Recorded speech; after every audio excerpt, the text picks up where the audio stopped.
নমস্কার ভিউয়ার্স, আমাদের নতুন আরেকটি এপিসোডে আপনাকে স্বাগতম। শুরুতে যে কথাটি না বললেই নয়, কেমন আছেন সবাই? আশা করি ভালো আছেন। আর আজকে আমাদের ভিডিওর মেন টপিক হলো কিভাবে আমরা সঠিক নিয়মে সিঁড়ির ধাপের সেন্টারিং বাহির করব, ঠিক আছে?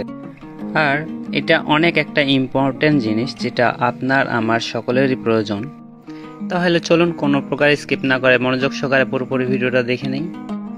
আর হ্যাঁ, এমন ইন্টারেস্টিং আরও ভিডিও পেতে চ্যানেলটিকে সাবস্ক্রাইব করুন আর পাশে থাকা বেল আইকনটি ট্যাপ করে রাখুন যাতে সবার আগে আপনার কাছে নোটিফিকেশনটা পৌঁছায়। তো চলুন তাহলে ভিডিওটা স্টার্ট করা যাক।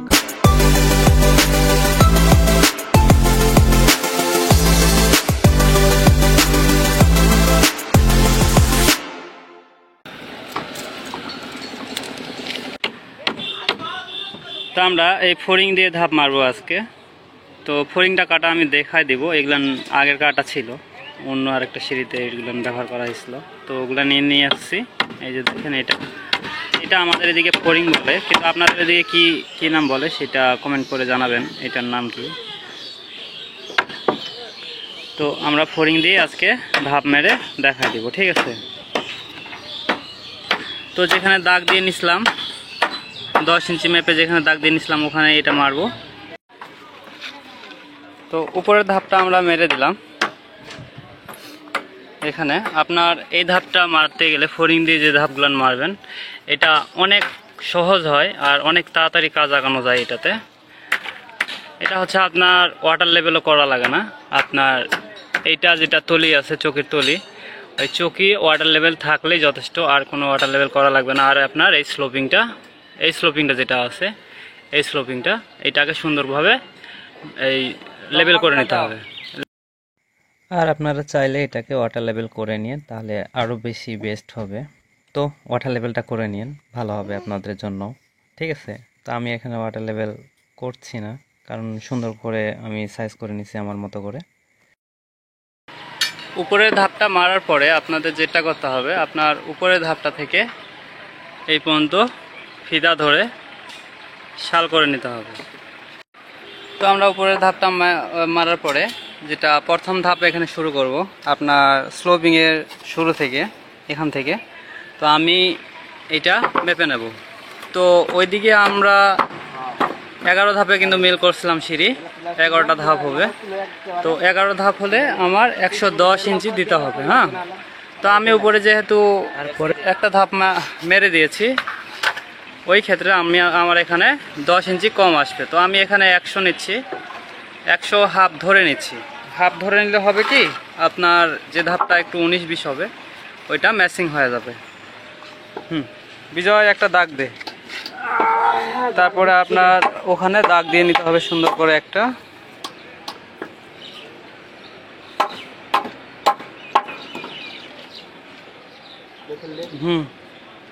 ফেলে দেওয়া যাবে না, তুই গোড়া থেকে দাগ দিলে। হ্যাঁ হ্যাঁ, তো ওখানে আমরা দাগ দিয়ে নিলাম, ওখান থেকে আমরা প্রথম ধাপটা শুরু করব। তো আমরা এপার যেভাবে মাপ নিছি সেম এপারও ওইভাবে মাপ নিব। তো এখানে ওই যে মাপটা দিছিলাম আগে 10.5, 100 হাফ ইঞ্চি, তো 100 হাফ ইঞ্চি আমি এখানে নিয়ে নিছি। ওই মাপটা আবার নিচে এখানে পার করে দেব। হ্যাঁ, তো এখানে একটা দাগ দিয়ে নিতে হবে। তো আমি এখানে দাগ দিয়ে দিলাম। হ্যাঁ, শাল সরাই দাও।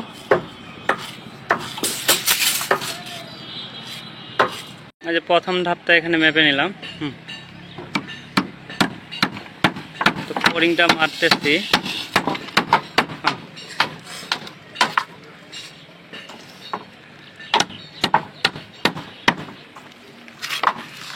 আর এইটারও শাল আছে একটা, এই শালটা এই পার স্ট্রেট থাকতে হবে।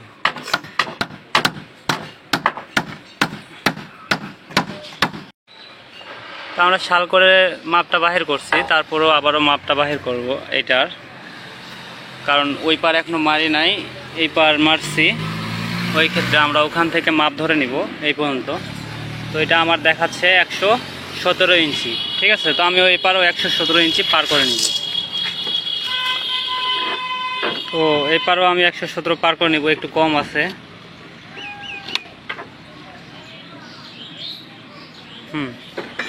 আমি এবার 117 নিয়ে নিয়েছি।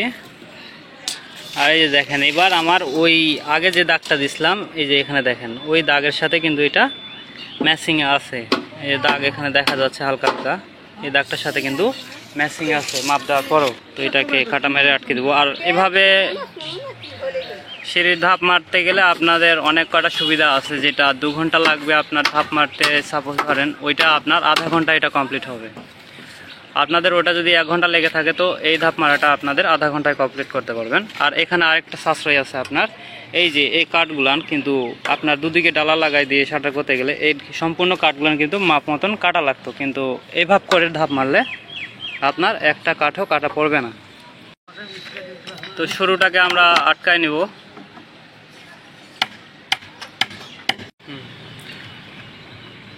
তো প্রথম ধাপ আমাদের মারা হয়ে গেলে, তো দ্বিতীয় ধাপ আমাদের মারতে হবে। তার জন্য আমরা প্রত্যেকটা ধাপ এইভাবে করে 10 ইঞ্চি করে মেপে নেব। কারণ আমার ধাপের চওড়া হচ্ছে 10 ইঞ্চি, হাইট হচ্ছে 6 ইঞ্চি। তো 6 ইঞ্চি কাঠের আমি এটা ফোরিংটা কেটে নিয়েছি। 6 ইঞ্চি দেখায় না? আচ্ছা, প্রত্যেকটা ফোরিং মারার পূর্বেই আপনাদের প্রত্যেকটাই 10 ইঞ্চি করে মাপে নিতে হবে। আর খেয়াল রাখতে হবে এই কানিটা যেন ভিতর দিকে কিংবা বাইরের দিকে না যায়, এটা স্ট্রেট থাকতে হবে, এটা শাল থাকতে হবে।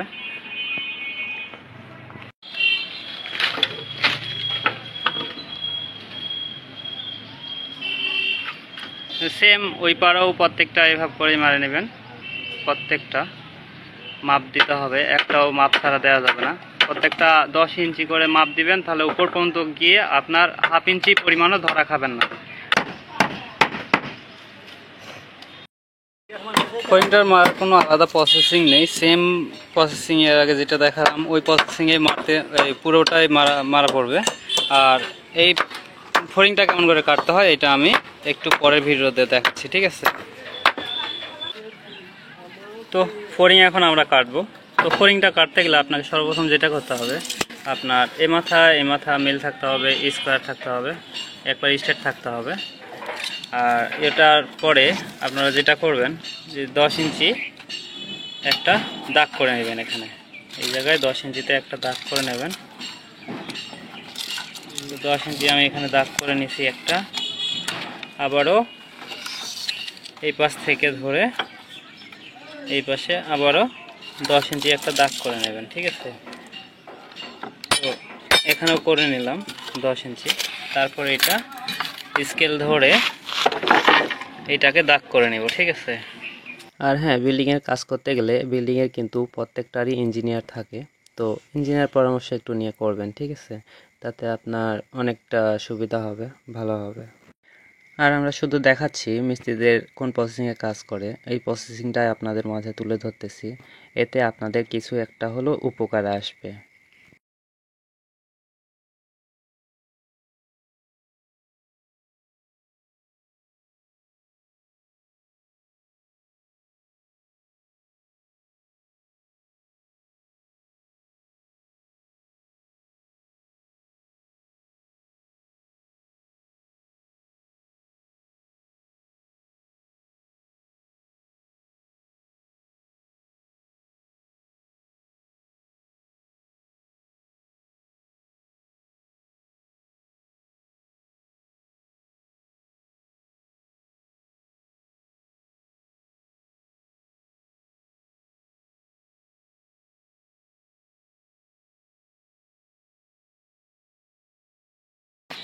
আপনার এইভাবে জিনিসটা দেখতে লাগবে, এই যে এইভাবে।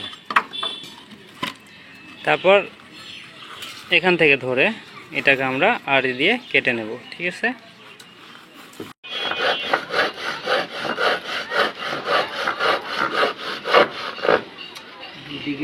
জলে পাইছে। আচ্ছা, মাথাটা আগে কাটলে। তো ফোরিং সবগুলো মারার পরে আমরা তারপর ধাপের কাঠগুলো লাগাবো।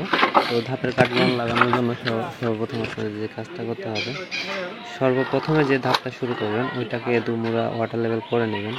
তারপরে একটা করে সিরিয়াল বাই সিরিয়াল মারে দিয়ে চলে যাবেন। এটা প্রথমটাই শুধু ওয়াটার লেভেল করে এটাকে বসায় নেবেন, তারপরে ঠিক আছে। তো এটা যদি আপনারা একটা কাটেন তাহলে এখানে দুইটা বাইর হবে, এই যে আপনার এই প্লেসমেন্টে একটা বাইর হবে, এটা একটা বাইর হবে, তাহলে একটা কাটলে আপনার দুইটা। এটা মারতে খুব একটা সময় লাগে না, খুব অল্প সময়ের মধ্যে এটা কমপ্লিট হয়ে যাবে।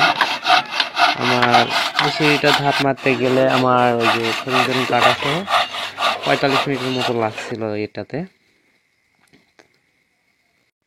তো আপনারা এই জায়গাটাতে খেয়াল করেন, দেখেন যে প্রত্যেকটা ধাপের কাঠের তলি আর একটা ধাপের টপ, মনে করেন যে এই টপটা এই ধাপের টপ আর ওই তলি সম্পূর্ণ ম্যাচিং আছে। এটা আমি আর একটু আড়ি দিয়ে চেক করে দেখে দিই এটা কেমন ম্যাচিং আছে। এই যে দেখেন এখানে কিন্তু ম্যাচিং আছে, একটু ওটা ডাউন আছে, ওটা ডাউন থাকা ভালো একটু, কিন্তু ওইটা ঢালাইয়ের মধ্যে ঢুকবে না, ঠিক আছে। আর এই ক্যামেরাতে একটু ডাউন ডাউন মনে হচ্ছে, কিন্তু ওটা এতটা ডাউন নেই। কিন্তু ওটা বিশ্বাস করেন, ওইটা আমি এইভাবে কাজ করে অনেক মজা পাই, কিংবা প্রত্যেকটা ধাপ এভাবে করে ধাপ মারলে প্রত্যেকটা ধাপ ম্যাচিং করে, আমার কোনো প্রবলেমই হয় না।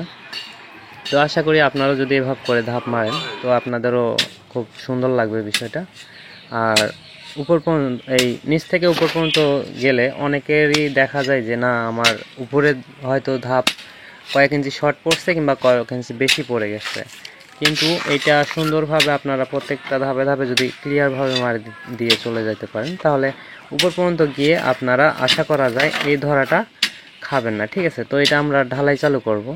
তো ঢালাই আমরা অলরেডি করে দিছি অনেকখানি, তো এখানে স্যাম্পল দেখাচ্ছি দুই একটা। তো এই নিচের গুলো দেখিয়েন কত সুন্দর ওগুলো মিল হয়ে গেছে। এই যে এখন আমি একটু দেখাই দিই এখানে, এই যে এখানে দেখাই দিচ্ছি, দেখেন এখানে ওই আপনার ধাপের তলি আর এখানে ধাপের টপ দুটোটাই সমানভাবে আছে। তাহলে এখানে যদি আপনি 6 ইঞ্চি যদি এক করেন তাহলে ফুল 6 ইঞ্চি আপনি ধাপ পাবেন, এখানে একটু 19-20 হবে না, 19-20 এটা প্রায় হয়ে থাকে অনেকেরই, এটা মেনে নিতে হবে। আর আমরা যেটা চৌকিটা ঢালাই করব এটা আমরা 6 ইঞ্চির হাফ ইঞ্চিও কম দেব না, ঠিক আছে। কারণ চৌকিটা সবসময়ের জন্য আপনারা খেয়াল রাখবেন যে 6 ইঞ্চি রাখার জন্য, কারণ সিঁড়ির চৌকি 6 ইঞ্চির নিচে দেওয়াটা একটু অনেকটা ব্যবহার হয়ে যায়, এটা করা যাবে না, ঠিক আছে।